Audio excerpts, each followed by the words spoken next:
Good morning, ladies and gentlemen, and welcome to this second session of our morning. I hope you did have time to enjoy the coffee break despite the rather tight schedule that we are all running over those 2 days. Together with our experts in this particular session, we'll look at how mitigating risk is really an inherent part of a humanitarian action. And we have all our speakers in person with us, which is really very nice as a moderator, rather than having to switch from screen to people in real life. But quite a few of you are also following us online, so I'd like to remind you that the event is going to be recorded and it will be soon available on the website of the European Humanitarian Forum. So please remember to use #European Humanitarian Forum for your social media connections. We will have an exchange of views with our speakers, and I'd like to invite you to prepare some questions via Slido. If you can, we may have time, and I'm being extremely careful on this, we may have time to take 1 or 2 questions at the very end. So we will see. If we can, of course, we will. So do prepare your questions and send them to us via Slido or, of course, here in the room.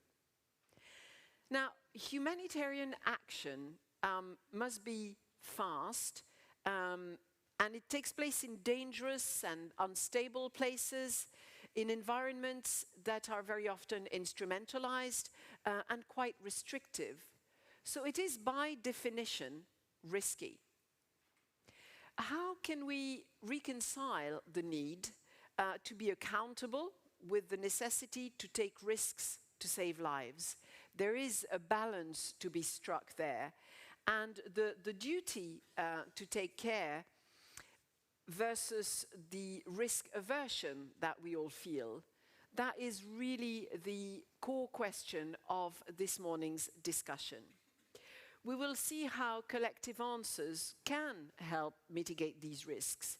But is risk aversion increasing or decreasing amongst humanitarian actors? That's also one of the things we're going to be considering. And we have with us a very impressive panel this morning to help us find the answers to some of these questions. It's a great pleasure to welcome Ms. Paraskevi-Michou, who is the Director General for European Civil Protection and Humanitarian Aid Operations at the European Commission. Ms. Kelly Clements, who's Deputy High Commissioner with the UN Office for the High Commissioner for Refugees. Ms. Ugochi Daniels, who's Deputy Director General of International Organization for Migration. Ms. Marie-Pierre Calais, who's the co-founder and CEO of ACTED. Ms. Barbara Detwiler-Scheuer, who is head of the multilateral division of Swiss Humanitarian Aid, the Agency for Development and Cooperation in Switzerland. And last but certainly not least, the only gentleman joining us this morning, David Gresley, who is the UN resident and humanitarian coordinator for Yemen. Good morning, ladies and gentlemen. Now, to start our discussion, I'd like to invite each of you to share with us your own experience in balancing risk versus results. It can be a personal experience in the field, it can be a decision you had to make, but in what circumstances did you have to balance between the two, and how did you come to a decision? And maybe I will start with you, Ms. Michou. Thank you very much. Good afternoon. Well, I think every operation, as you said it, Florence, every operation that we do is really become more and more and more dangerous. We are dealing with conflict in conflicts, our partners as well as we and my colleagues. So if I can say, and we have a lot of, and I have a lot of political pressure also at the same time. So if I need to remember the last period of one example, I would like to tell you the first case was in Afghanistan during the summer. And it was not the first time, but I want to tell you one of these very, very high decisions, risky decisions I took. You know, in DG ECHO, as Director General, I am responsible for the security of all the colleagues, being in the headquarters, but also being in the ECHO field.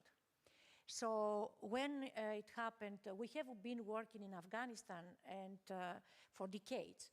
But when it happens in August, and we needed to, and I was needed to say what we'll do, if we stay or if we leave, and who could go to support, the people, EU people, to evacuate.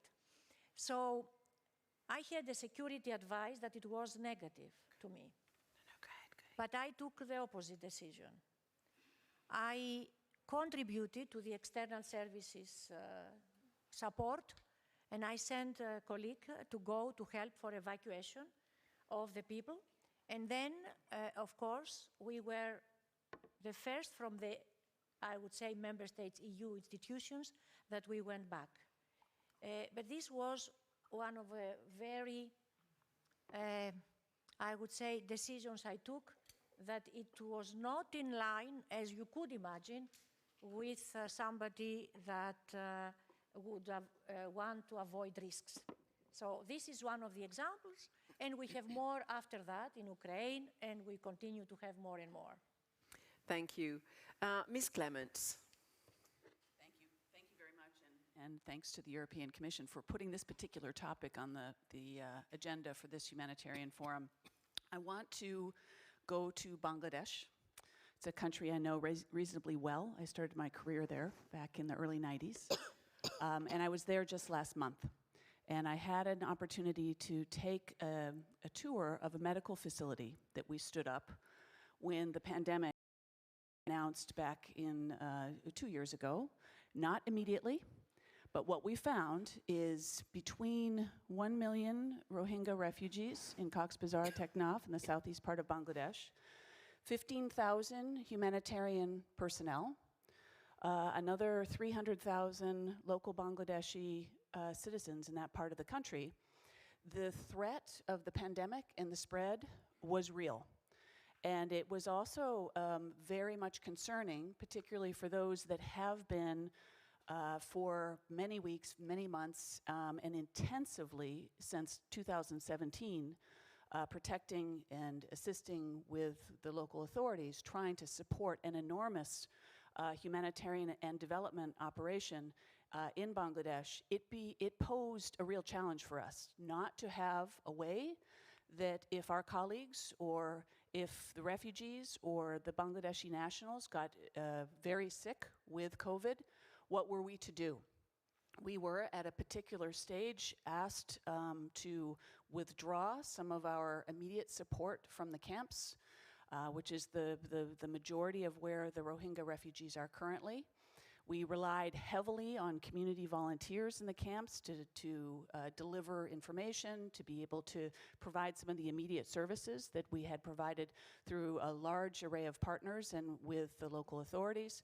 But we still had this challenge that we did not have the health facilities for those acute cases.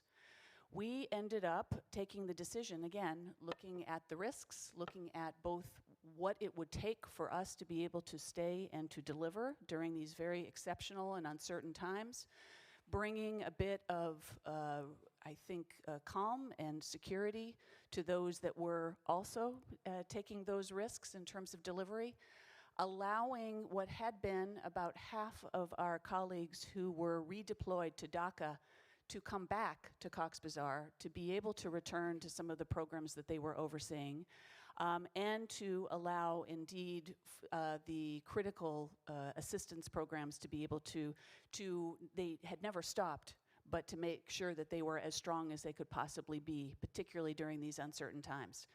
And this was something that we did on behalf of the system. We collaborated very closely with our friends at IOM and with WFP. We did a across the UN thing where none of us had a budget to support a hospital. But we did a cost share arrangement within the UN with partners to make it accessible to all. It was something that was viewed within the overall UN system as a best practice in terms of the ability of the system to come through. I'm not saying that it was easy. It wasn't easy to take the decision. It wasn't easy to find the support to be able to do it quite quickly. But I have to say, this tour I took of the facility 3 weeks ago, it was an extraordinary effort in a very short period of time. I hope we never need to do that sort of an intervention again, but you have to, in these circumstances, figure out how do we solve problems and make it possible for us to do what we do best, which is protect and aid. Thank you. Thank you. Madame Calais. Yes. So, yes, I will take an example on a more micro level at the field level, if you allow. It was during the Pakistan earthquake response. A beneficiary came to see me. It was quite some time ago when I was in the field, and basically was really harsh, criticizing the way we were operating, asking to do something else, etc. So obviously this person was very smart. He was eager to do things better, and he had a lot of leadership. What to do? So I decided to take the risk in integrating him in acted teams and propose him a leading role. Of course, it was a risk. I didn't know him. I didn't know how the teams would react. But at the end of the road, we improve our operation. We have been faster. Our results were better. And this person became an international senior manager working around the world with us for the last years, last decade. So I believe, you know, this is the small stories, not big stories, but there is many small stories which are quite positive. And sometimes it's good to take risk, and you can be surprised by the result you have to give a positive note to the risk today. Thank you very much. Ms. Daniels. Thank you very much. So my example is going to be from our Syria cross-border programming, where we as IOM have our own internal access unit. I think fundamentally what it's about when we're taking these decisions and balancing the results we're trying to achieve, which is obviously serving affected populations, with the risks of the context within which we're working, is the quality of the information that we have and how we are processing that information in real time, which is exactly what our access unit, and we work in coordination with OCHA and the interagency access unit. But exactly what the access unit is doing is gathering contextual information to help with decision making. And it's done in partnership with our implementing partners that are actually delivering the items. And I think I think there are two key, would I say, aspects to that. One is the ability to receive and process contextual information in real time and being dynamic. And second, because it's our partners, local actors on the ground, providing that information, there's also, in a way, almost shared ownership of the risk that we are taking and the decision making. I mean, ultimately, it's the manager taking the decision, but the process by which we have reached that is a collective one. So being able to be dynamic and also having participation in the analysis of the risk and the decision that's taken. Thank you. Thank you. Mr. Gresley. They're on, don't worry. They're on, okay. Well, thank you very much. I think Let me start off by a non-humanitarian example that's not even personal, but I think it's important to realize that to live is to take risks, no matter how you live. And for me, the clearest, it was a very sad story. It comes from Florida, where this gentleman was in bed in his home. Unbeknownst to him, his home, this is a true story, by the way, he was living on top of live limestone caverns, which collapsed while he was in bed. If he'd gotten out of bed, he would be alive today. So living is a risk, and we just need to understand what those risks are. When we talk about risks here, often I'm hearing security risks, but there are also financial, reputational risks, risk of fraud, diversion of assistance. All of these things need to be taken into account as we act, and we need to act quickly. I think for me, I could give you 1,000 examples, but what's more important is when I first went to South Sudan as the last Operation Lifeline Sudan coordinator before the peace agreement, and then afterwards, I found a place that was full of risks, but even greater opportunities to advance the humanitarian sphere. And the example I will give here is a very practical one. I inherited a security system that's the most effective I've ever seen for the delivery of assistance. And it was based on a common understanding between the belligerents, the parties in conflict on the ground, and the humanitarian community, that if you wanted assistance to come, you needed to protect those that were providing that assistance to you. And that if something was going to go down, you would let them know so they could get out of the way, and then they would come back immediately when everything was quiet again. And frankly, they worked extremely well. It allowed people, because we combined that with aircraft, where we would go in and pull people out if there was an issue about to happen because of this warning. It was on we didn't ask, we just went and picked people up. They just said, we need to get out of here, we got them out. If there were questions, we talked about it later, but no questions asked, we just get you out. Which allowed people on the front lines, NGO workers really, to stay longer, to stay farther out, to deliver better, and to be with the communities in a way that they had the confidence that their security was still assured. To give you an idea of how dynamic that was, after my first 6 months, I asked our security team, how many times have we relocated personnel in the last 6 months? And the average was 3.5 times a week. That's how far out we were. It was dynamic on the ground. We went out, picked up 2-3 people, got them out of the way for 3-4 days, got them back in, and they continued their work uninterrupted, unharmed. Nobody got hurt during that period. So there are ways of being dynamic, rapid, but also calculating in terms of how to manage the risk. And we just need to keep finding those ways. Sometimes we do things better in the past than the present, and we need to learn from the past. Thank you. Thank you.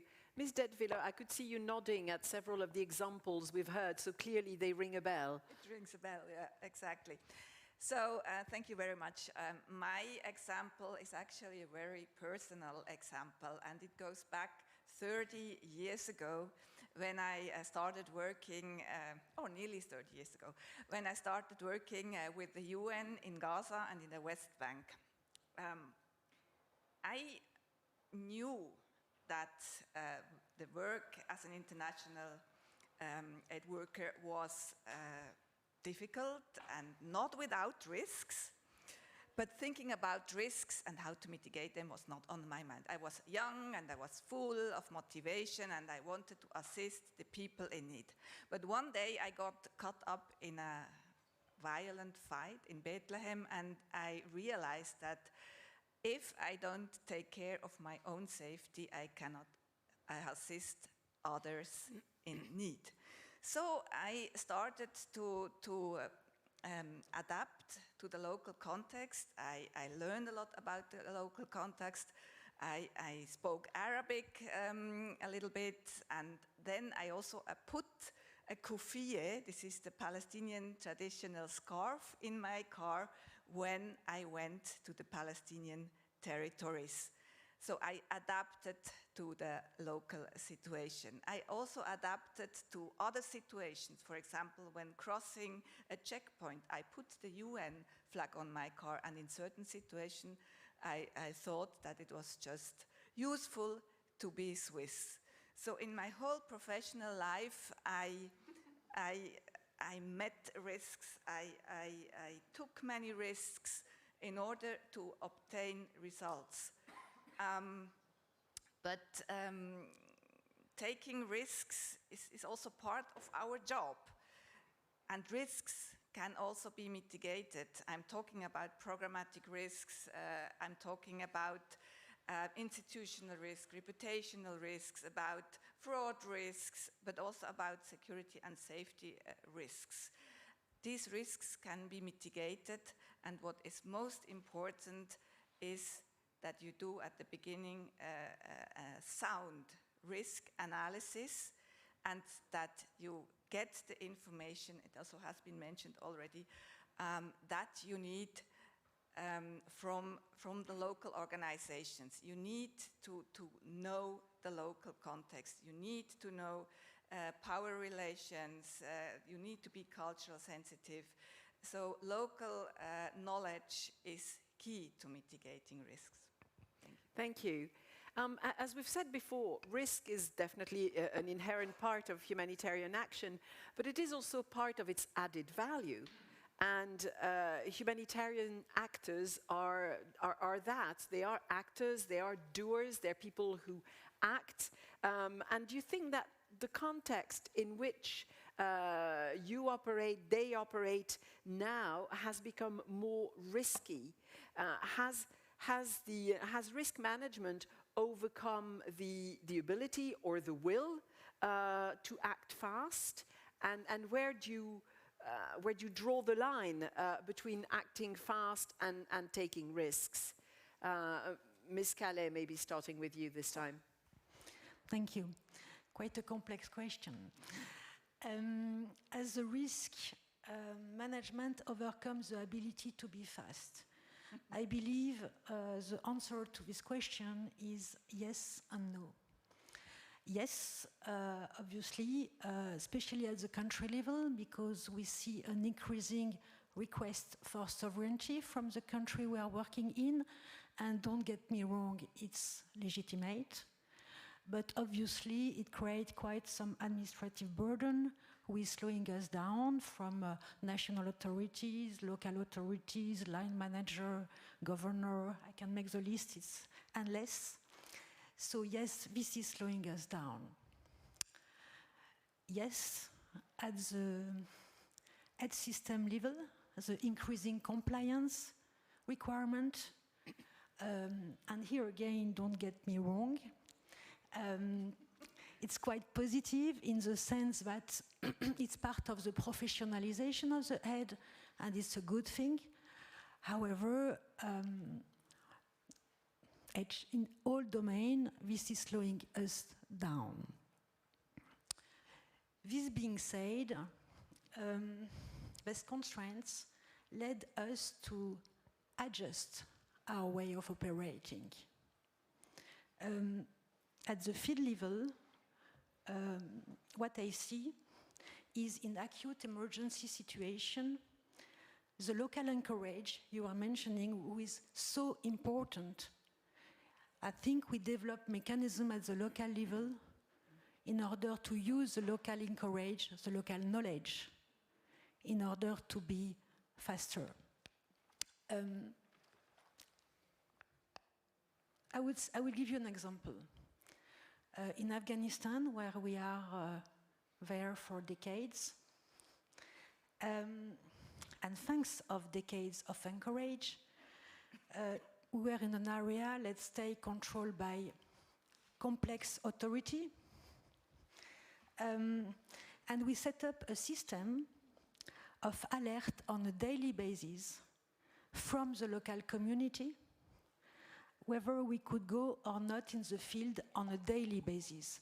This system is extremely complex to manage, but at the end of the road, this enables us to have access to the field for years where obviously it was extremely complicated. And this was thanks to our local encourage, the relation we built with the community, which became our own alert to go or not. They were saying, no, today there is a threat, don't come, we were not going. And the day after, it was maybe possible. So, this is for the field level. At the institutional donor level, I see some positive trends, and I would like to be positive today because the environment sometimes is not so positive. For example, I see that more and more institutional donors go for global programming approach rather than a project approach. I see also that we have more and more partnership approach instead of grantee approach. I see that things are developed in the strategic dialogue instead of ad hoc dialogue. All these elements, I think, are very important to better anticipate, to build trust, and at the end, to overcome certain constraints and to be still fast, as we need to be fast in acute emergency. Thank you. Thank you. Mr. Gresley, so do you think that risk management has overcome the ability to act fast? Yes. Very straightforward answer. Definitely, Can you explain? yes. Yeah, I think I will explain. It depends, of course, how you do risk management. And unfortunately, in a digital age, we tend to do things digitally. And reducing your security analysis to a series of numbers is often counterproductive because the numbers give you a sense of understanding that you really don't have. You need...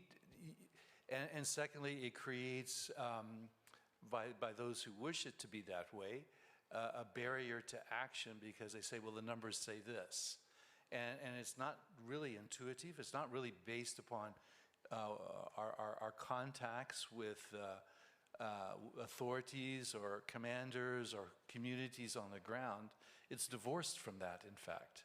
And so in the end, you're confronted with a risk management system. This is what I face, frankly. And I know this is will be streamed later, so it's okay, because I've been very clear about this. I think it's counter to fast action. It's counter to action in sometimes. And so we need to balance. I don't have a problem with a system, but that system has to be based upon real analysis. It can't be based just on reading reports or interpreting information you get from others. There has to be a proactivity to go out to really understand at the ground level, to understand the people concerned. And when a crisis happens, it's too late to introduce yourself. You need to have already established a working relationship well in advance so that when you need to act, not only do you have the information, you have the people you know you need to talk to get the result that you're looking for. So we're losing that as we become more attached to our computers than we are attached to our field operations. Thank you. Thank you for being very open. Yes, clearly, obviously, we need that openness and frankness. If we don't have it in this kind of forum and this kind of discussion, then when do we have it? Ms. Detwiller, is that something that you relate to as well? Yes, but I'm not sure whether I agree totally.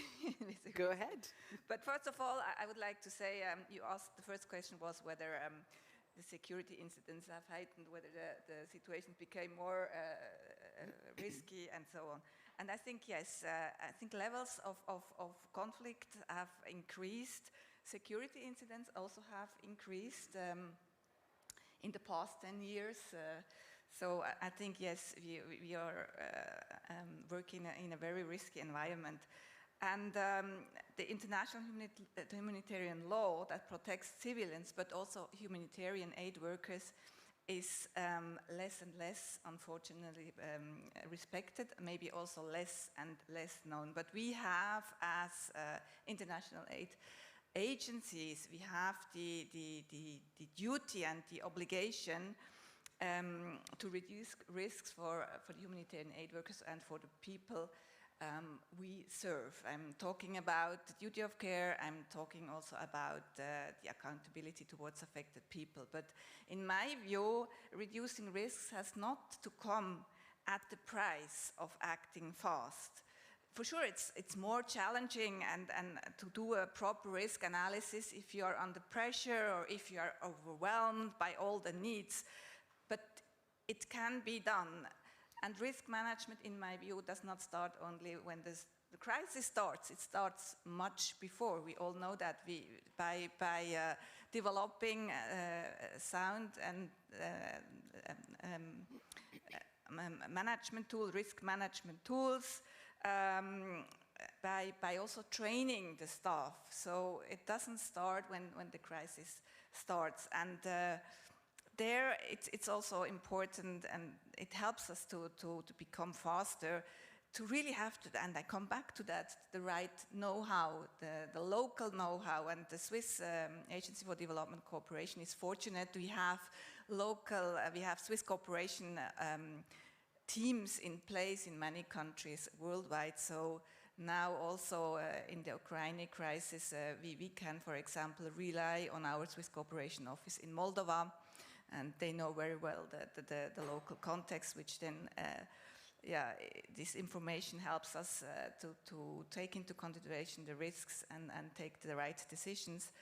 But we also, in Ukraine itself, we have a vast network of local organizations that we support, that provide us also with the knowledge that we need. And those local NGOs have been supported by for many years by the Swiss Development Corporation. So once again, we have to take into consideration the risks, but in my view, we still can act fast. Ms. Daniels, is that something that you also face regularly? Certainly, yes, of course. And what I'm going to say is, really follows along what Ms. Duatweiler has just said. So from the Secretary General's report from last year, we know that the number of security incidents has increased. And unfortunately, we know that the number of UN staff and the staff of our implementing partners who have died while providing services has also increased. So without a doubt, the situations within which all of us as humanitarian actors work have become more risky. But the way the question was posed, I really don't think it's an either. It's not an either or in terms of managing risk and delivering services. It's more about how. How are we going to get it done? And you've heard various examples from all the panelists. For us at IOM, we talk about a risk-aware culture, which is how we embed risk management in all aspects of our work, whether it's in our internal systems or how we deliver services. And previous panelists have also spoken about the fact that obviously managing risk doesn't start at the time that you're providing the services. I think what is particularly important, and I think we're all experiencing this with Ukraine, is how much we are able to do before the crisis actually happens, how much has been embedded in the way of our work. But then, as the situation unfolds every day, how dynamic are we in being able to analyze the information and then calibrate our response accordingly? So it's a mix of a more institutional approach combined with a very dynamic field approach. And Ukraine's a good example, but unfortunately it's exactly the same for Afghanistan or Syria or Ethiopia or Yemen. So we're all trying to figure out the most context-sensitive approaches to managing risk that we can apply to our work. And then the last point I want to make is in terms of providing services to affected populations. We talk about do no harm. I think the bar has to be a bit higher. Yes, certainly do no harm, but actually do good in the way that we are providing the services, and our ability to understand the context, the actors, fellow panelists have spoken about this, and the dynamics between all of the different local actors raises the extent to which what we do actually does good as well. Thanks. Ms. Clements, so it's not really a matter of drawing the line. It's more of a fluctuation. So some comments and reflections on this come very closely to what Ugo has just outlined in terms of IOM's approach.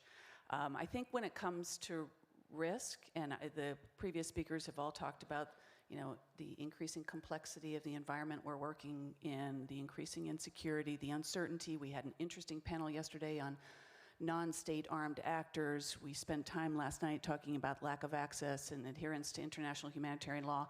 All of this comes together. Do we embrace the environment, or do we duck our heads and run away?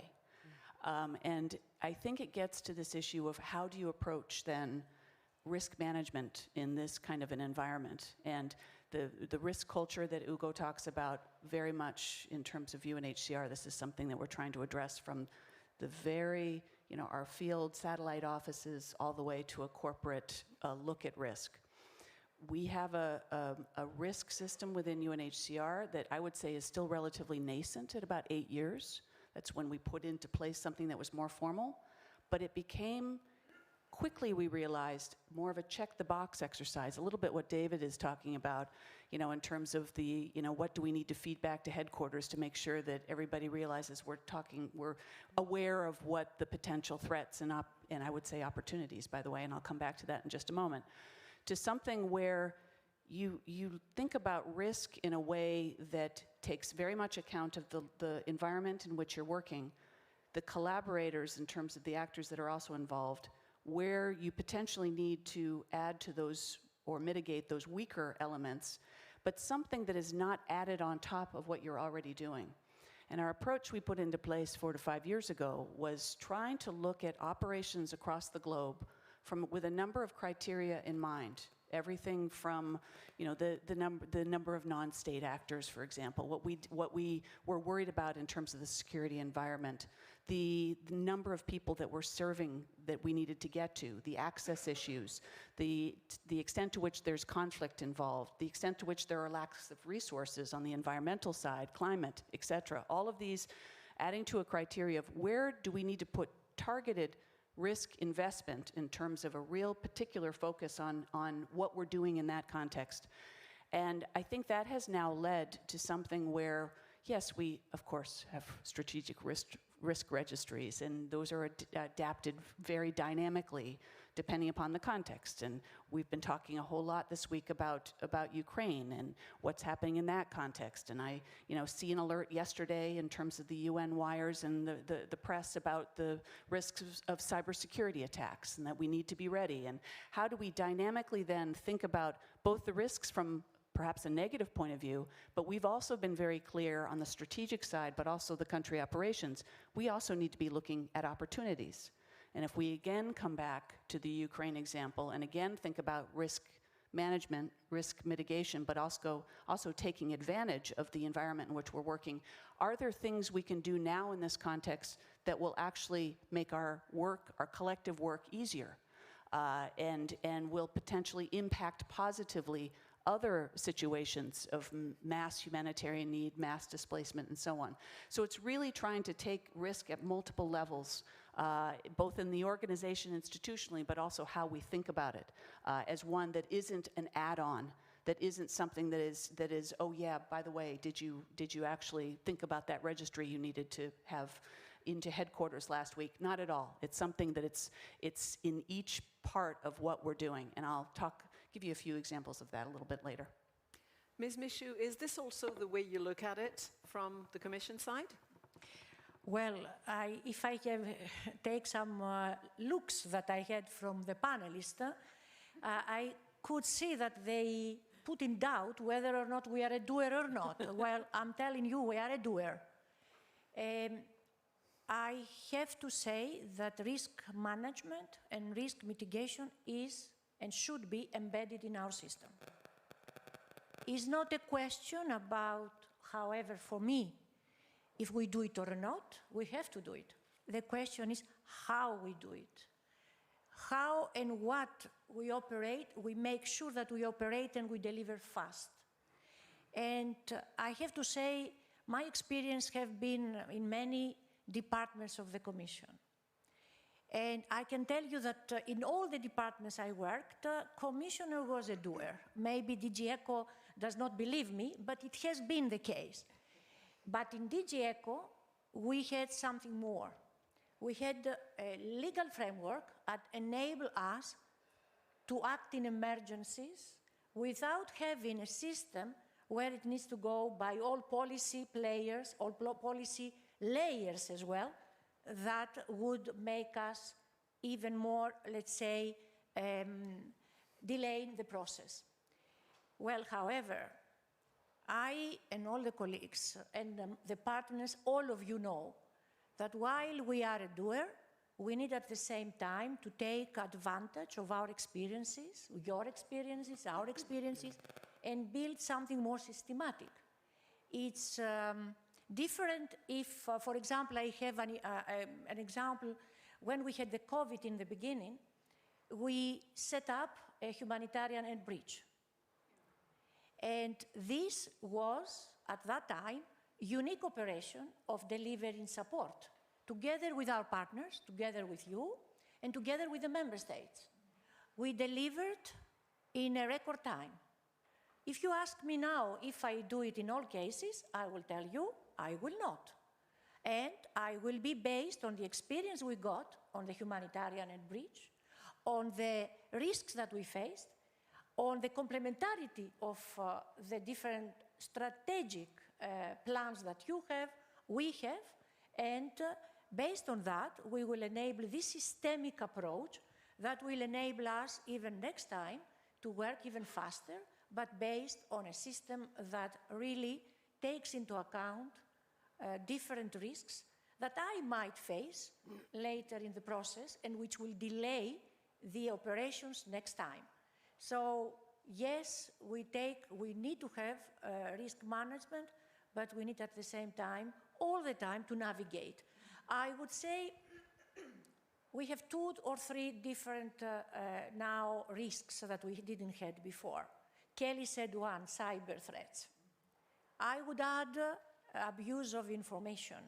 Misinformation is really also another risk that we need to well examine and to be also on all the risk anticipatory as much as possible.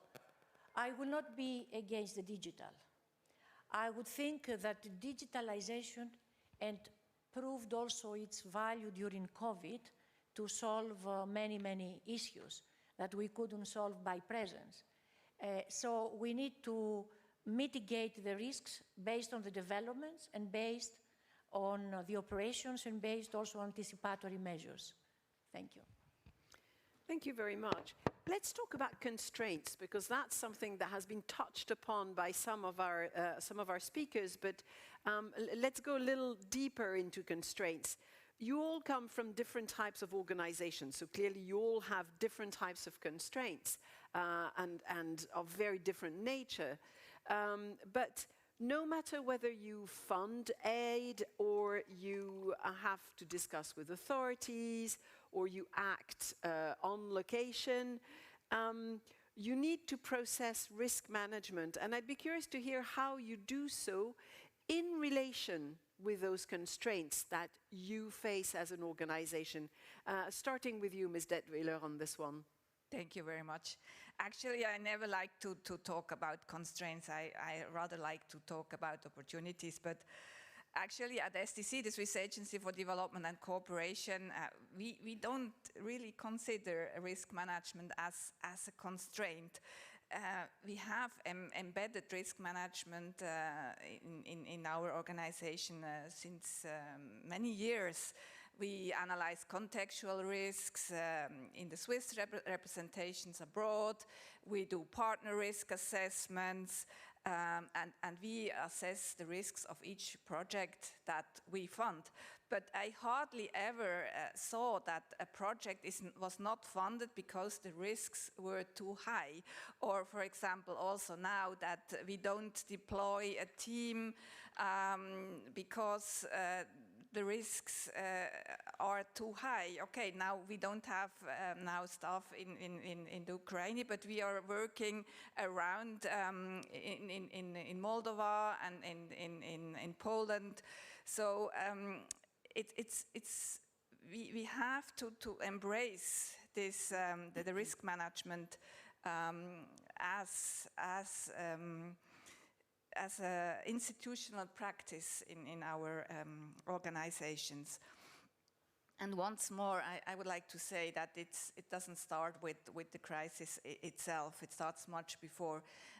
In Switzerland, we are very fortunate. We have the so-called Swiss Humanitarian Aid Unit, where we have access to around 600 highly experienced humanitarian experts, women and men of the Swiss Humanitarian Aid Unit. They can be deployed before, during, and after a crisis or a conflict. And a lot of efforts are being invested in training of these people about, for example, psychological support, conflict-sensitive program management, which is also very important because we don't want to put fuel and more and increase the tensions in the field, but also we are doing training on culture sensitivity, on gender sensitivity, and last but not least, on professional conduct. All members of the Swiss Humanitarian Aid Unit are bound by a code of conduct, and we have zero tolerance towards unethical behavior and inadequate duty of care, which then can again increase the risks and harm the humanitarian operations. And here I also have to say, in the background paper of this panel, there was the cowboys were mentioned. So this stereotype of the humanitarian workers as cowboys flying in and deciding what's needed and just doing that without asking too many questions is not anymore appropriate. At least I think that. Nowadays, anyhow, we are not talking only about cowboys in the Swiss rapid response team that are being deployed in the field just now. We have women and men that are taking part in this rapid response teams. So again, to come back to the question, I don't think that risk management shall be considered as constraint, but really an opportunity. Thank you. Ms. Daniels, is that the way you also see things? Kind of.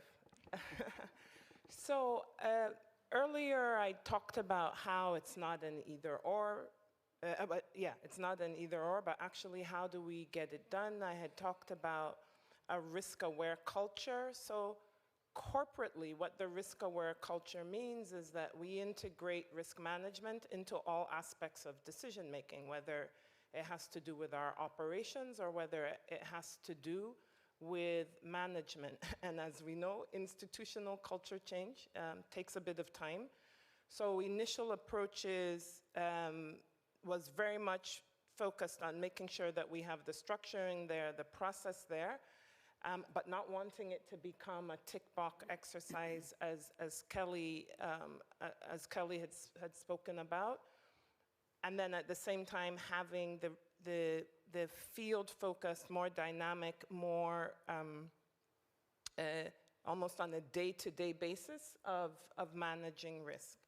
So I'll give you an example from the COVID-19 experience. So for IOM, what we saw was the impact on human mobility with all the travel restrictions, migrants getting stuck where they are, migrants not being able to return home, et cetera, et cetera. And therefore, a programmatic response was needed. And of course, we had done pandemic preparedness beforehand, but COVID-19 was on a whole new scale. And whereas the corporate approach to managing the risk of COVID-19 was more internally focused, thank goodness our colleagues on the ground were very externally focused. How do we retool all of IOM's capacity to conduct, normally we conduct health assessments for migrants before they travel. How do we retool and repurpose that to support member states with the COVID response, particularly because in many countries, either due to vaccine inequity or the fact that migrants were left out of national response plans, our missions in the field turned that into support for member states, such that throughout the COVID response, in about 34 member states, we were supporting national COVID response plans, and we were the first line of defense for the UN system. So that dynamism of the field, actually, of our missions in the countries, actually forced an acceleration of the corporate way of managing risk, and they had to be much quicker at headquarters, and headquarters is not known for being the quickest part of the organization. But they had to be much quicker in our institutional mechanisms to be able to support the field. So I'm not sure I want to use the term constraint as such, but what I really want to emphasize is the need for flexibility in the extent to which an organization is flexible, whether it's in its external programming or its internal mechanisms, is the extent to which it will be an effective risk management actor. Thank you. Mr. Gresley, constraints? Thank you. I just want to maybe start off on a couple of things. One, before I get to constraints, I want to highlight the issue that you raised on disinformation in social media. I do think that's probably even more than the security of our systems.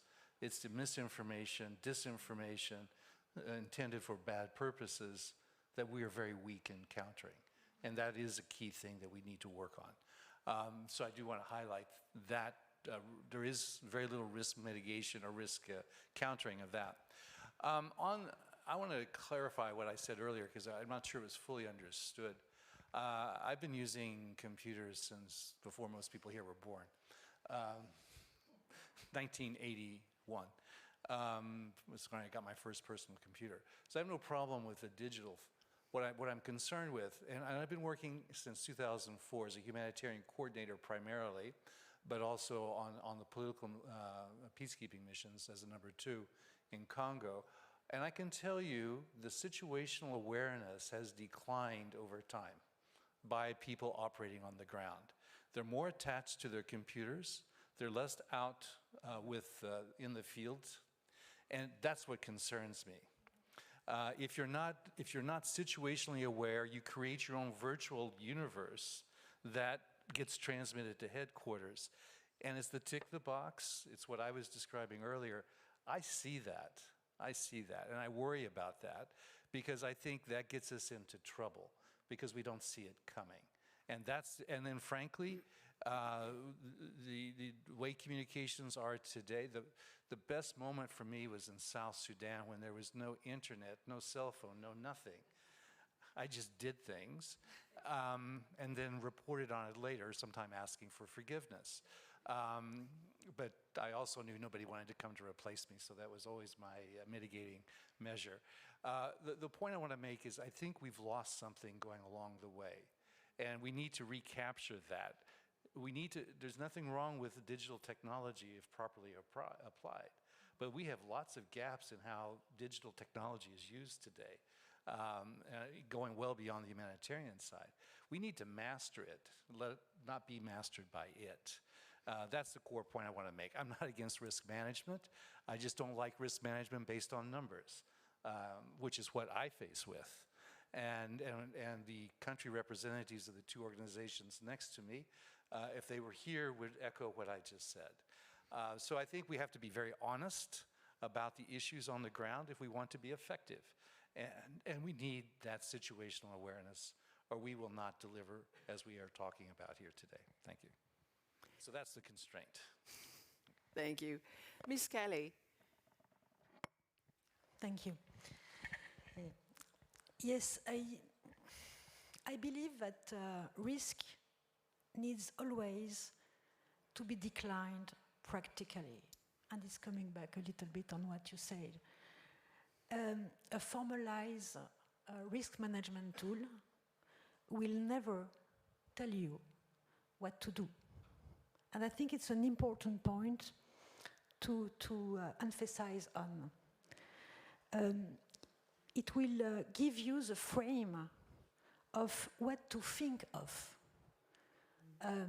And you need to decline this in each context you are working in. And we need to be very careful not to think you have the answer in terms of decision manager by a centralized or a global or even a national risk management system. When you build risk management tool at the global level, what strikes me is you create a risk, in fact. You create a risk whereby you think you have the answer to everything. But then you miss out, and I think it was already mentioned, a key element, which is the local element. It is important to appropriate the local context, condition, authorities, momentum in which we work in. So that's the first point. The second point is we need to remember that there is no zero risk.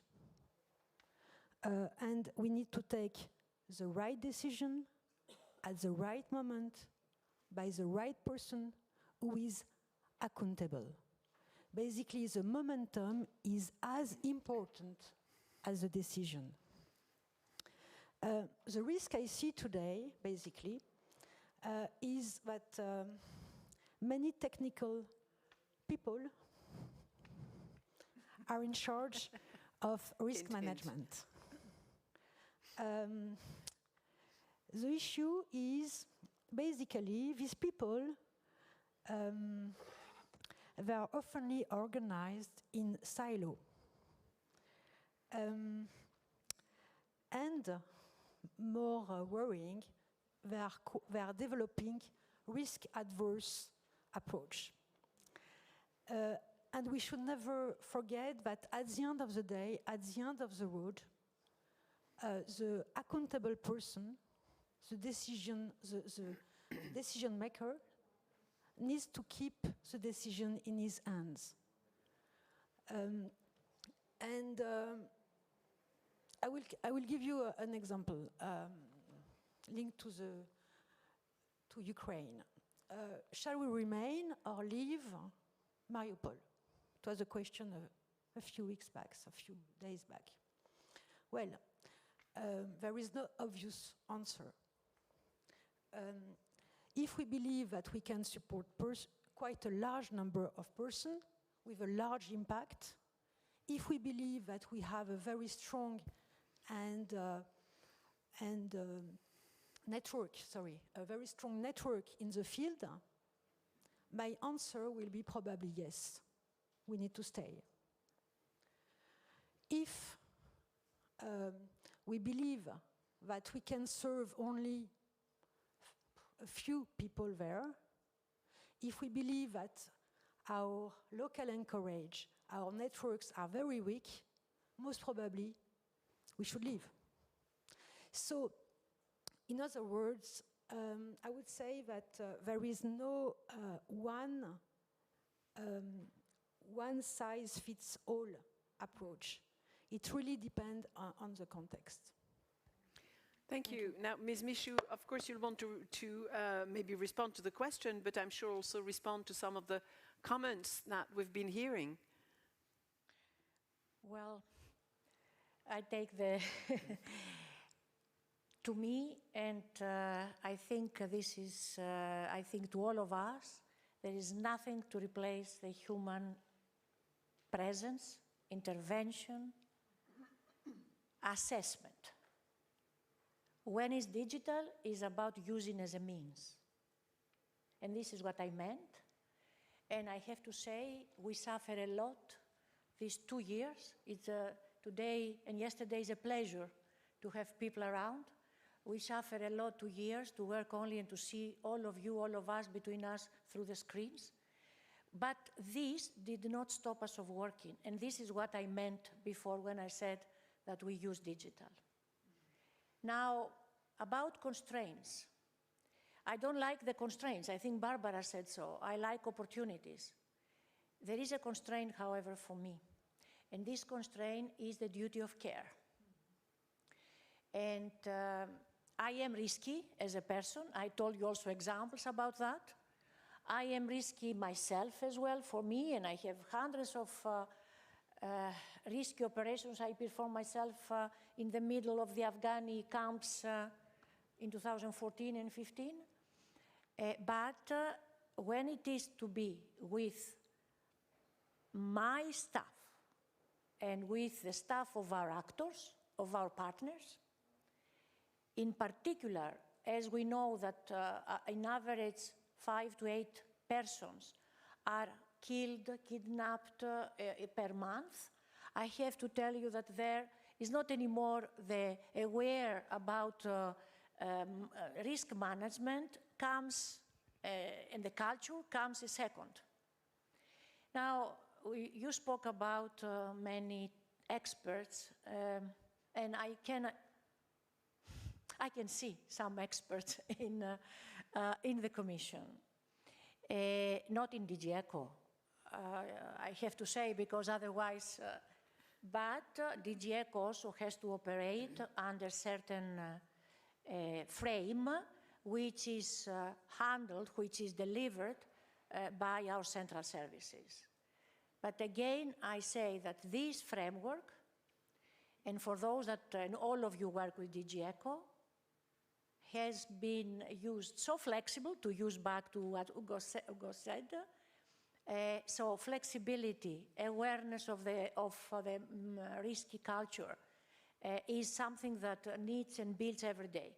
And this enables us to work and to be a doer. Ms. Clements, what's your take? So I'm with Vivi and Barbara on this in terms of the constraints versus opportunities. And because, you know, we may talk in, particularly now, in this complex environment, some of us have lots and lots of partners. You have partners, you have partners, we have partners. That this then, with different ways of approaching risk management, risk mitigation, different ways of planning, different ways of delivery, that these may be obstacles, particularly when we're trying to do, as David has outlined, the importance of the situational awareness, what's really happening and how do we as a community respond, prepare, and take action. And this is where we flip it on its head, maybe to go back to Barbara's point in terms of opportunities. We now have we have a lot of discussion about localization, a lot of discussion about trying to devolve, you know, authority, accountabilities, responsibilities to both those that are closest to the people that we're serving. In the cases of some of our agencies, that's been a real concerted effort over the last few years, but also to make sure that we are both providing and giving that kind of responsibility to the people that are actually delivering closest to those that we serve, or those that we serve in positions of responsibility and delivery. And so here's where we have an opportunity in terms of making it easier as we're talking about risk management, risk mitigation. How do you do that?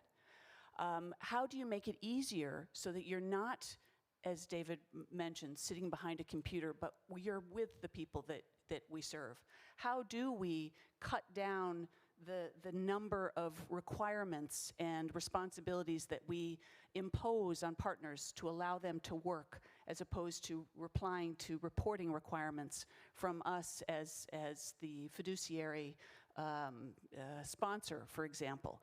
We've tried to do that. We have changed from being a defensive and, I would say, not as friendly a partner as we could be, to one where we have tried to support, provide the kind of capacity that those partners may require, and including, for example, doing things like providing a certain percentage of an agreement to our local partners so that they can take that responsibility, not just asking them to do it without the wherewithal to do it. We have cut down by 2/3 the requirements we've asked of them with regard to reporting. And it's this kind of, I think, localization conversation that we need to keep coming back to also in the risk management realm, because very quickly we get into this dynamic in terms of, are we transferring risk? Are we sharing risk? Are we actually making it possible for us to deliver together so that when things go well, we celebrate, but when things don't go well, we don't run away, but we support, we see what went wrong, and we try to figure out how we avoid it from happening again. So I think it's all combined in terms of this being an opportunity now with a broader moment in terms of how we're trying to deliver as a humanitarian development system. Actually, keep the mic, Ms. Clements, because my next question is going to be to you and Ms. Michoud, and then I'll ask our other speakers to pick up on what was said. But we've spoken about various types of risks. We've heard about various types of risks. What are, from your end, the most obvious risks, the most prominent risks that you run? Sorry. Sorry. And how do you cooperate with other organizations in order to mitigate them? Has collective action changed the way you work and the way you address risk? You've been doing a lot of talking. I'm not surprised you've got a cough. I have a bit of a cold left. No worries. So I would, and I talked a little bit about this earlier, there's both the bottom up from what's happening out of those country operational context, and then there is the top down, the strategic, some of what we've been talking about here. And they influence each other. I would probably say, from the strategic point of view, in terms of risks, the three most prominent for us at this stage are integrity, because that seems to be the one with regard to things not going well, then influencing how program delivery happens or doesn't happen. The tendency to basically take a follow-up, if I can be blunt, knee-jerk, how do we prevent it from happening again, which means more rules, more regulations, more requirements. We have to somehow build systems in such a way that when things go wrong, that isn't necessarily the immediate reaction.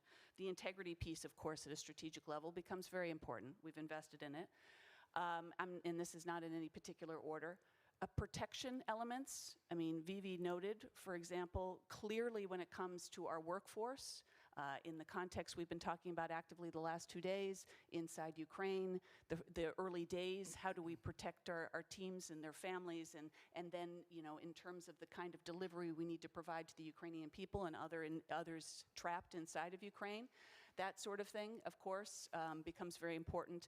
So the protection elements in terms of our engagement, and then the funding elements, the global picture. We've talked again a whole lot about what will current context mean in terms of the other areas, including places like where David works in Yemen, not well supported last week by a large margin, and we've been talking about Yemen as being in dire need of humanitarian aid and assistance.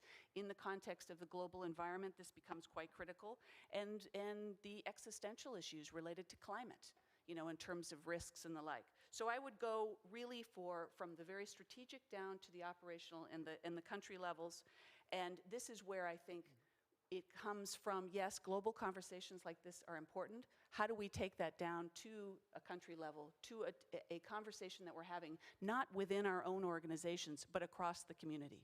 How are we going to manage them? How are we going to mitigate them? And how are we going to address the potential opportunities, as I mentioned before, within them?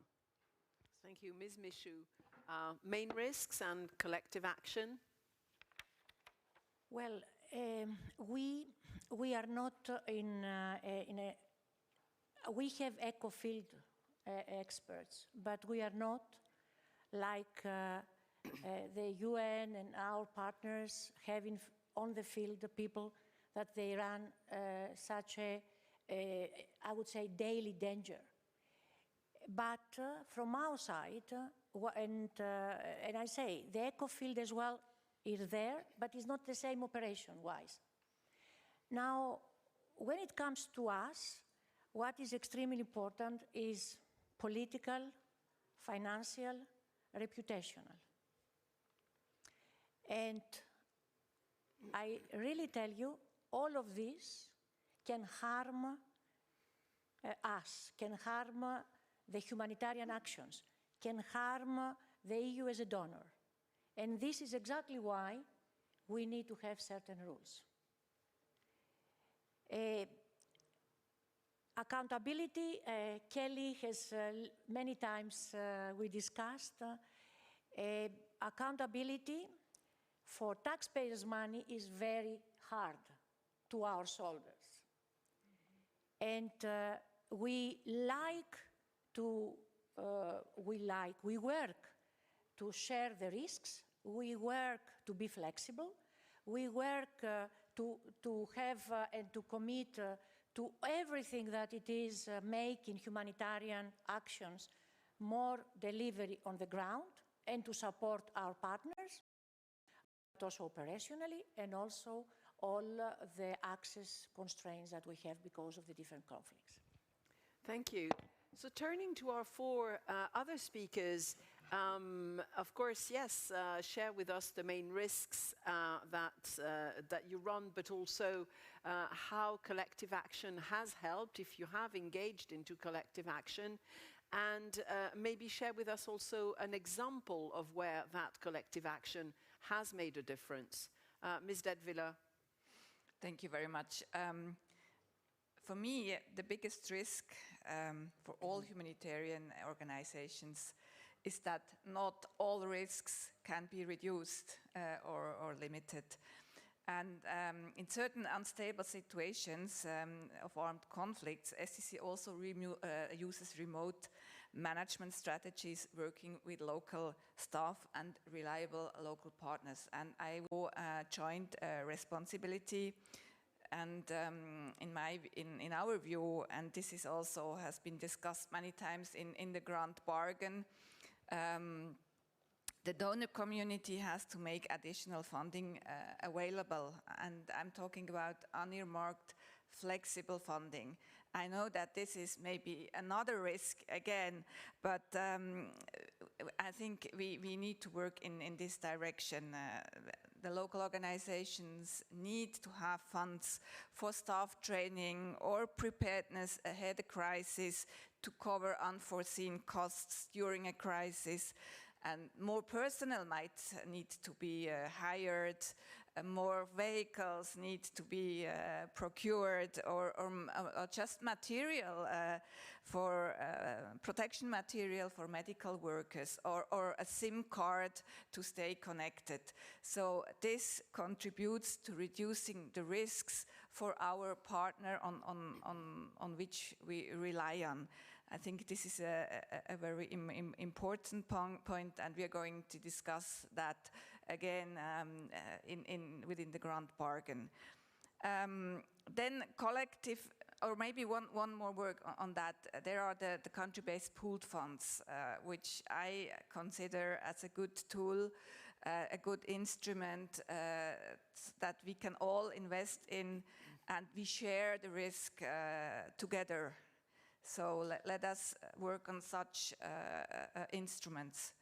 And maybe another thing I want to say here, risk mitigation has also a lot to do how we are being perceived as a humanitarian community in a specific context. Switzerland, as the depository state of the Geneva Convention, is therefore strongly pushing for the IHL to be respected, and also the adherence to common standards. Without common standards of the international community, we create new risks for our own staff, but also for the people we serve. And therefore, we really should coordinate very well amongst each other. We should do common risk assessments and sharing information on risks. That will enable us to have a more comprehensive assessment of the risks and also a more effective management of the risks. Thank you. Thank you. Ms. Daniels, collective action. So certainly for Kelly and I, we come from organizations dealing with people on the move for a whole range of reasons and across a range of contexts. So a lot of our challenges are the same, so I don't want to repeat what she has said, but maybe speak to some of the collective approaches, certainly as IOM and for many UN agencies. So one is the work we do collectively around program criticality, where we actually collectively analyze the risks and agree to the risk mitigation measures that are needed, the activities that will be prioritized. There's also the UN due diligence group on human rights and how we engage with non-state actors. But I think the one for me, which has been most, even though, yes, it's still a work in progress, but probably where we have seen the most movement is the work we have done collectively around preventing the risk of sexual exploitation and abuse. And this is a risk that has huge political, reputational, all around, certainly do no harm and actually trying to do good is the collective action on addressing this risk. And certainly Kelly has been, well, in her capacity at HCR, has been leading the system on this. And yes, I say it's a work in progress, but there has been significant and substantive change in how we as a system not only are aware of the risk, not only the mechanisms we put in place to address the risk, but how we hold ourselves accountable and how we are engaging with the communities that we aim to serve on this really, really, really important issue. Thank you. Mr. Gresley, what about from your end? Collective action? Yeah, just maybe just a couple of things as I get into that. Number one, you may have seen me look at my phone. It's because I'm managing a security incident back in Yemen, which many people would say, yeah, it shows you what you need with the digital age, right? Well, the thing is, the guy, I just told him, yeah, go ahead and do what you plan to do, okay? 20 years ago, he would have just done it. Now he feels he has to check with me before he does it. That's the point I'm trying to make. We're disempowering, and the risk of centralization we've not discussed.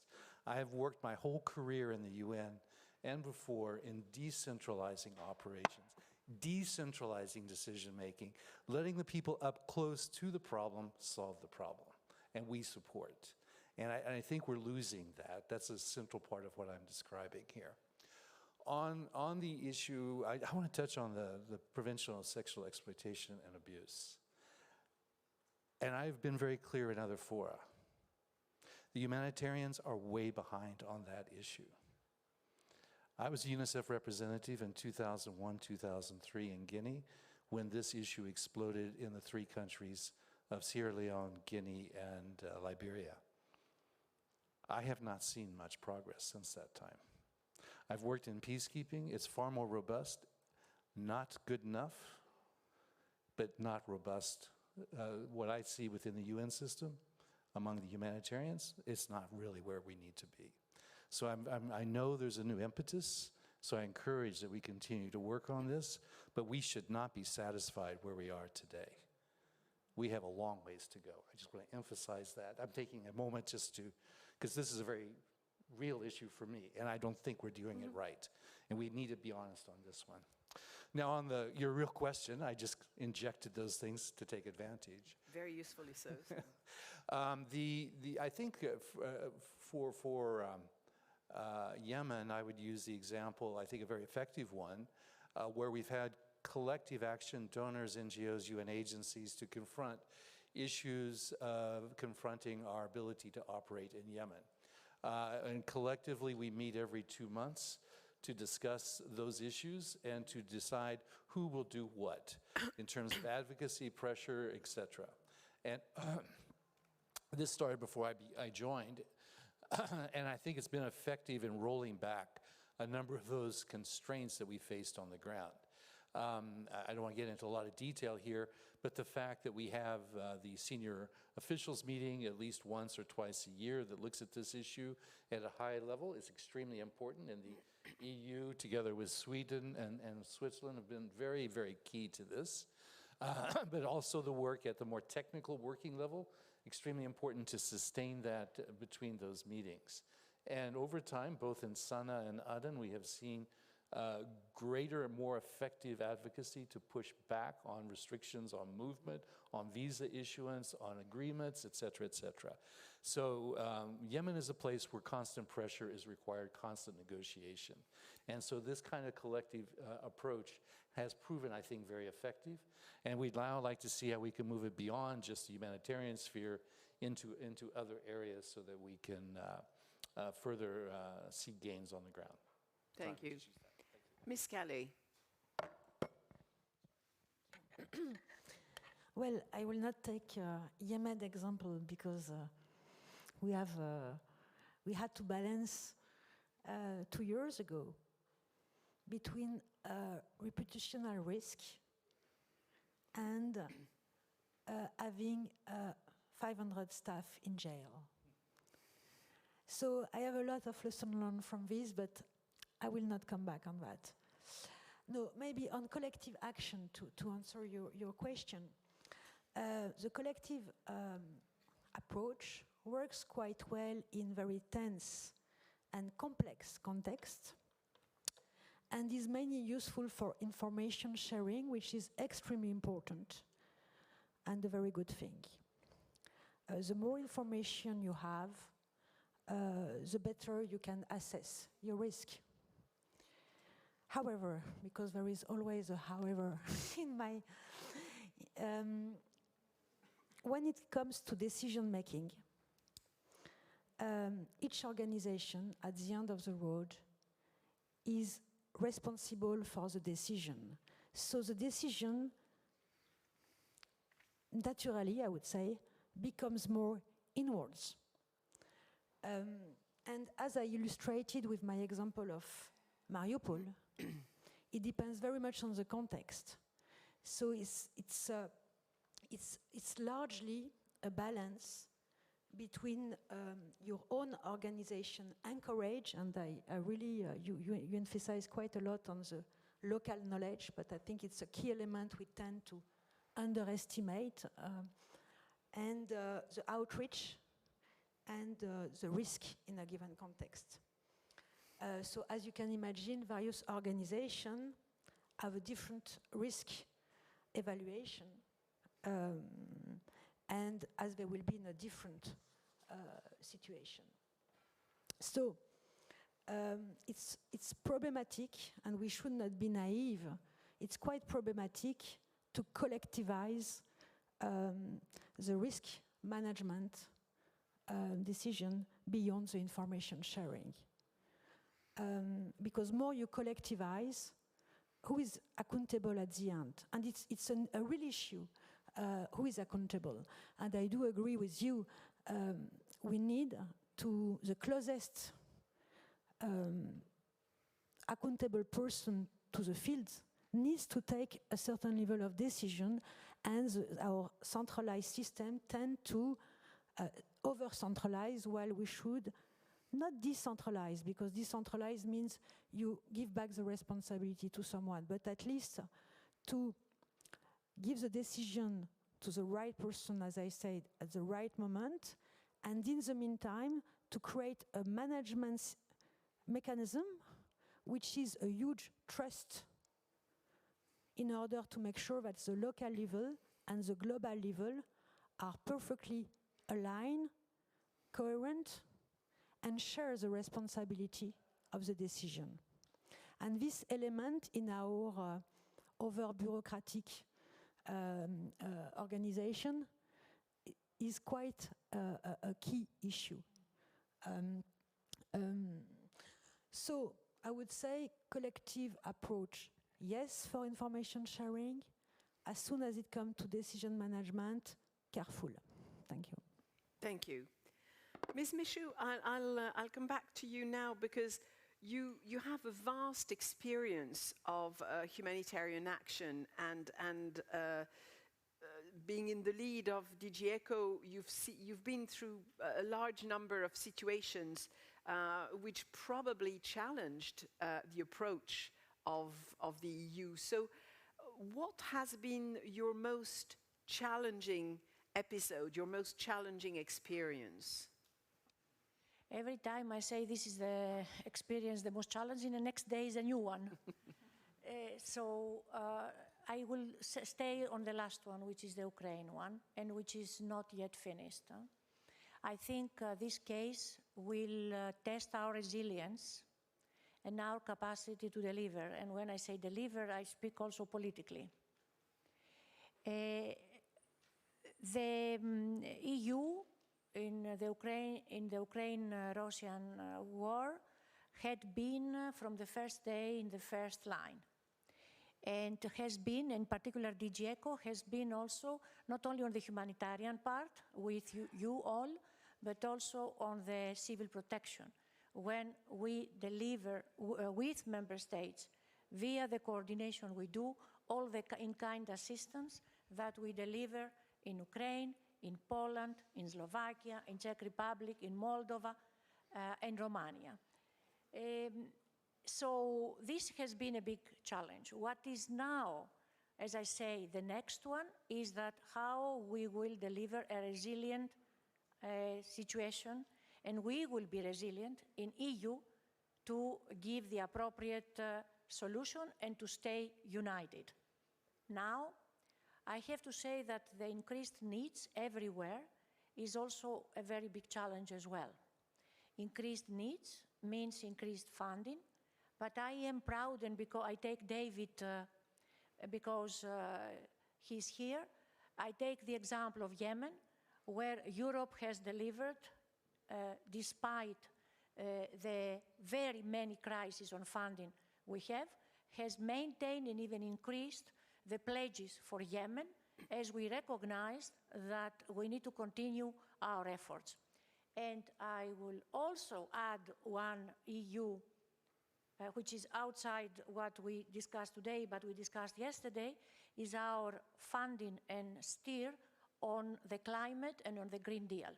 So despite the many crises we had, despite the increased funding that we need to deliver, extra humanitarian support, we maintained and even increased, in certain cases, our commitment, engagement, and funding. And I find this, I'm very proud that we do it that way, because we have to save all people wherever they are. Thank you. Yes?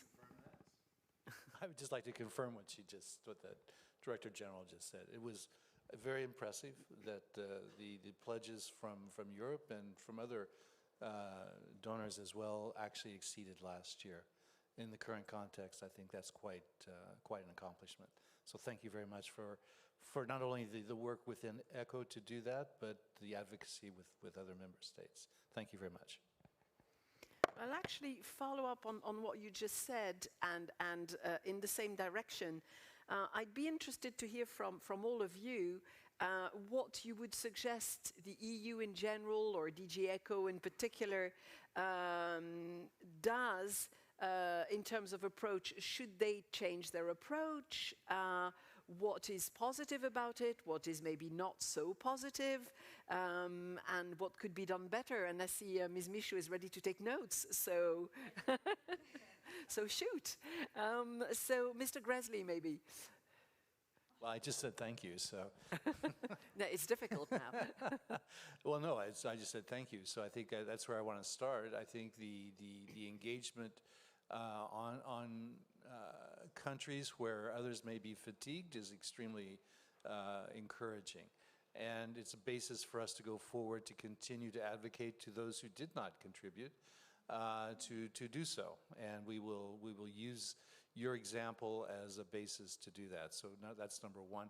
Number two, of course, ECHO among the humanitarian aid donors is the one that's most active on the ground. You may not have operations on the ground, but you are on the ground in a way that no other donor actually is. And I think that's the reality check I was talking about before. We prefer that you actually have a person in Sana, but I'm sure that will come someday. But of all the organizations, ECHO is by far the most active on the ground and working with the humanitarian country team. And so we very much value that. You know, you can be critical, we can be counter-critical, but I think honesty is a good discussion, and we usually have very honest discussions with ECHO colleagues, and I appreciate that as well. So, you know, I think it's the ability to mobilize the resources and the central role you play within the member states of the European Union that we find great value. So I'm not here to criticize, and I won't criticize, so you don't have to take any notes. But I do think we certainly appreciate the work that's being done by ECHO in support of humanitarian action on the ground. Thank you. Ms. Detwiller. Thank you. I'm not sure if I'm in a position to give any advice, but I can share some lessons learned, at least from the side of SDC. We have realized, and we all know that in recent times, today we operate more and more in complex international settings in which political security and development agendas and even humanitarian priorities are interlinked. Political sanctions, for example, can hamper humanitarian interventions if humanitarian goods are not exempted from them. So we have realized and learned that humanitarian workers cannot only be doers and actors, they have to be analysts and networkers, they have to understand the bigger picture, know the different policy agendas and connect the dots.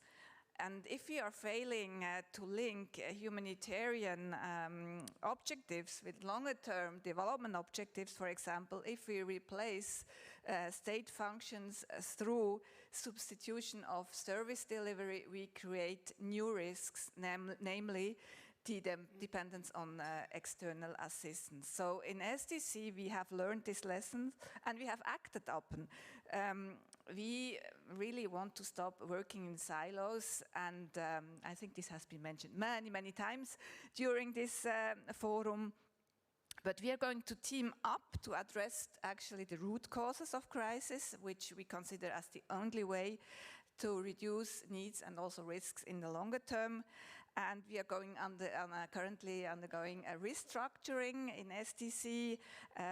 We aim to deliver better in fragile contexts and in protracted crisis situations.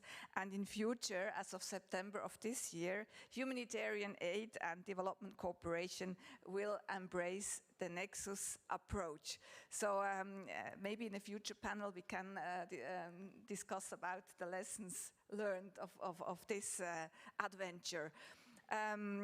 But maybe one more thing is that really we have to anticipate new risks. We were talking about the cyber threat.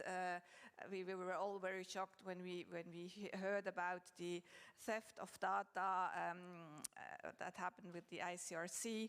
And we really need to take these risks, these new risks, into consideration protection of data is also protection of people, so anticipate new risks. And the third thing you already mentioned, it's about also anticipatory action. This is very important also for us, that we need to invest more in anticipatory action. Thank you. Thank you very much. Ms. Daniels. I can see the clock ticking down, so I'll be super quick. But maybe picking up David's point about ECHO being on the ground, I think the extent to which we can co-share in our risk analysis and how we understand the risks and how we then integrate that into our programming and having more robust discussions about this would be really important. How we anticipate together, how we analyze that, what that means for the programming. And then, going back to the point about, all of us have mainstreamed risk management in our corporate ways of working and corporate structures. But in really high risk settings, and if we think of, obviously the one right in front of us is Ukraine, but we also have Afghanistan and all the others, the dedicated capacity that we have in situ, whether it's the dedicated risk officers or dedicated officers for sexual exploitation and abuse, or agreeing that this is critical for our operations I always talk about the T approach, having mainstreaming capacity, but also the dedicated capacity as well, based on that risk analysis. So it's more about the co-sharing, co-owning, co-analyzing. Thank you. Thank you. Ms. Galley. Thank you. Just to clarify, we decided together he was a good cop and I was a bad cop. Clear? Okay, good. Thank you.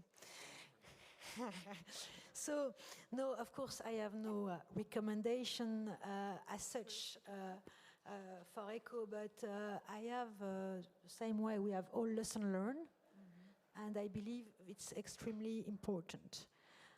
My feeling is, my impression is these days the appetite of some humanitarian donor to share risk, especially in complex and non-permissive environment, is not up to the level it should be. And on this issue, and it is daily when we are working like us in all the complex country. Today it will be Yemen, after Ukraine, after Afghanistan, but what about CAR, etc., Somalia, etc., etc. It's very important to have an open dialogue, and I think we can improve this quite significantly. Practically, this does exist with some of the donors. I have to admit, depending on for example, I would, if I was ECHO, I would maybe benchmark, discuss with some of the donors, such as, not to name them, Norway, Sweden, not the French, don't go to the French, in order to maybe to see what mechanism they set up with a partner to have this open dialogue and maybe a more risk sharing.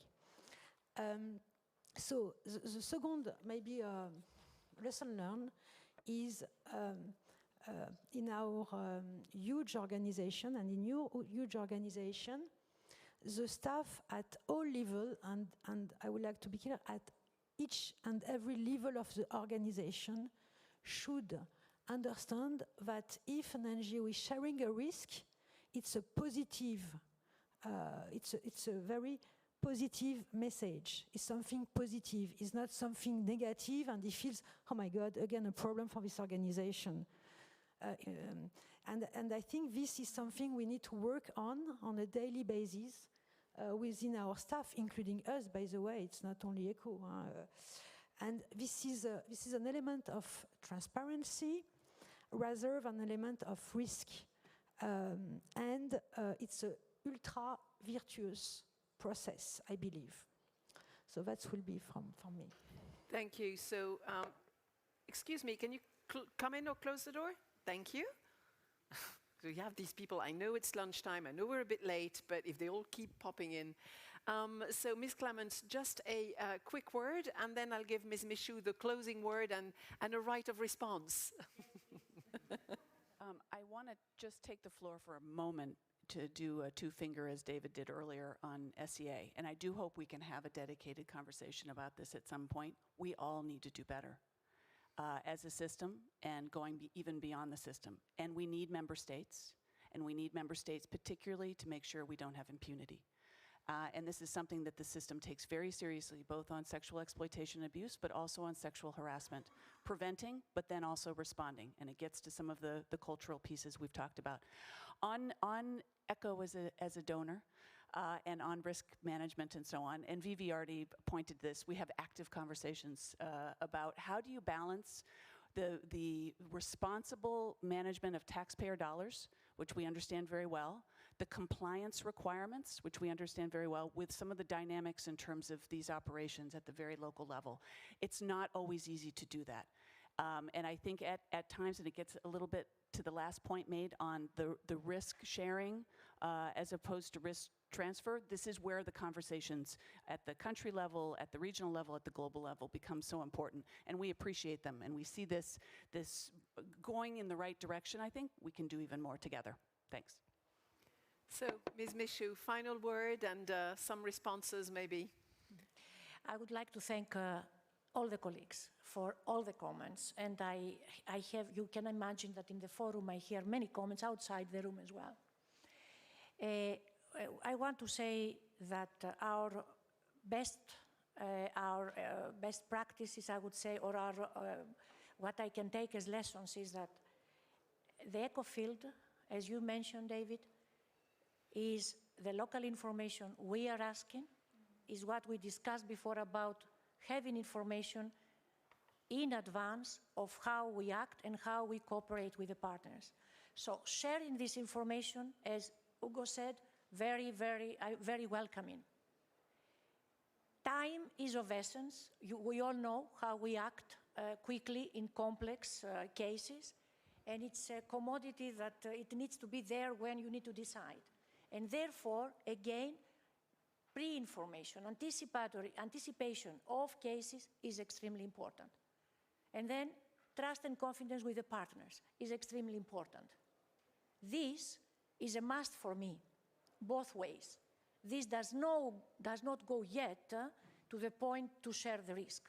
But I know cases, and I really tell you because we had cases, that when it was cases during COVID that we could not, and we saw that our partners could not deal with, we stop the clock of the contract, we extend the contract, we change the contract. So actually, we share in a way, ways to take away the risk for the partners. And the Commission has no tolerance on certain things. Fraud of financial, sex exploitation, violence against women, and I think that we have proved, at least I speak about the time I am in DG ECHO, that we act in a proactive way, and not only in a proactive way, but take measures after that in order not this to happen again for those little cases, fortunately, that it happened. I think I repeat, and I am privileged to be with you in this panel, but I am privileged also to manage funding and having a file, before there was the same, on priorities, on political priorities, where I need to make that we have zero reputational risk in my file, because if it happened, it could destroy everything. And you know how this information then can be used, and what means a little problem to become big. So thank you for helping us in this attempt, and I am sure that I will try, and my colleagues do everything to help and to have flexible solutions to address the problems for the persons that need our help. Thank you. Thank you very much, Ms. Michaud. And ladies and gentlemen, I'm very happy to say we are 1 minute late, which is good considering that we started a little late. I would like to thank all our panelists for this really, really interesting exchange. And I know we could have continued a little bit, but really, thank you very much for being with us today. Thank you all for being there. Thank you. Thank you.